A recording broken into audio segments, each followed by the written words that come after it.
ब्रजेश पाठक जी। ब्रजेश जी, आपने टीजर देखा होगा मूवी का, आदि पुरुष का आया है। सैफ अली खान का जो गेटअप किया गया है, रावण एक ब्राह्मण था और उसमें जिस तरह से उसका गेटअप किया गया है, जो साधु संत समाज है उसकी आपत्ति है कि रावण भले ही एक तरह से राम जी ने उनका वध किया हो, पर वो कहीं ना कहीं ब्राह्मण था और भगवान शिव का आराध्य था।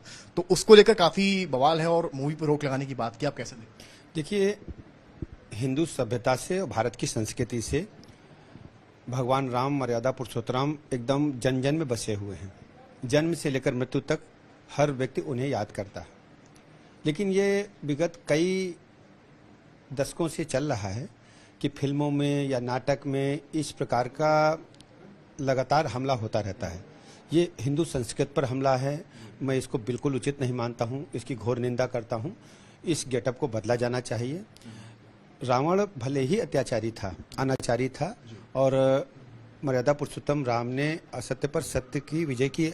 हम लोग विजय दशहरा अभी कल ही मनाने वाले हैं। लेकिन जिस प्रकार से हिंदू जनमानस की भावनाओं से खिलवाड़ किया जा रहा है, इसको हम उचित नहीं मानते। और ये प्रायः देखा गया है कि एक बार और पिक्चर आई थी जिसमें भोलेनाथ पर जो दूध पुष्प आदि चढ़ाए जाते हैं, उस पर भी कटाक्ष किया गया था किसी फिल्म में।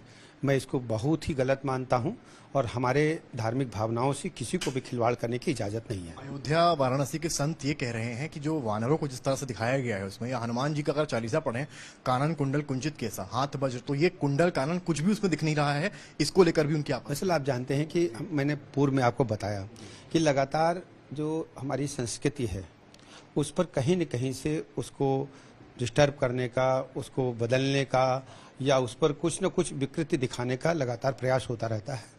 हम इसकी निंदा करते हैं। हमारी संस्कृति पर, हमारी सांस्कृतिक विरासत पर हमें गर्व है। इस पर किसी को भी किसी काटछाट करने की आवश्यकता नहीं, ना उसके स्वरूप को बदलने की आवश्यकता है। आखिरी सवाल छोटा सा आपसे। संत समाज ने कहा है कि इसमें चेंजेस करें, वरना जब रिलीज होगी तो उसका विरोध किया। देखिए, संत समाज हिंदू संस्कृति की रक्षा के लिए जब हमारे ऊपर, हिंदू धर्म पर या भारत की संस्कृति पर हमले हुए, तो आदिकाल में शंकराचार्य पीठों की स्थापना की गई और उसके बाद विभिन्न अखाड़ों की स्थापना हुई। जो हमारे अखाड़े हैं, जो शंकराचार्य की पीठ हैं, तो वही हमारी संस्कृति को चलाते हैं। हमारा मानना है जो संत समाज ने कहा है उस पर सभी को ध्यान देना चाहिए।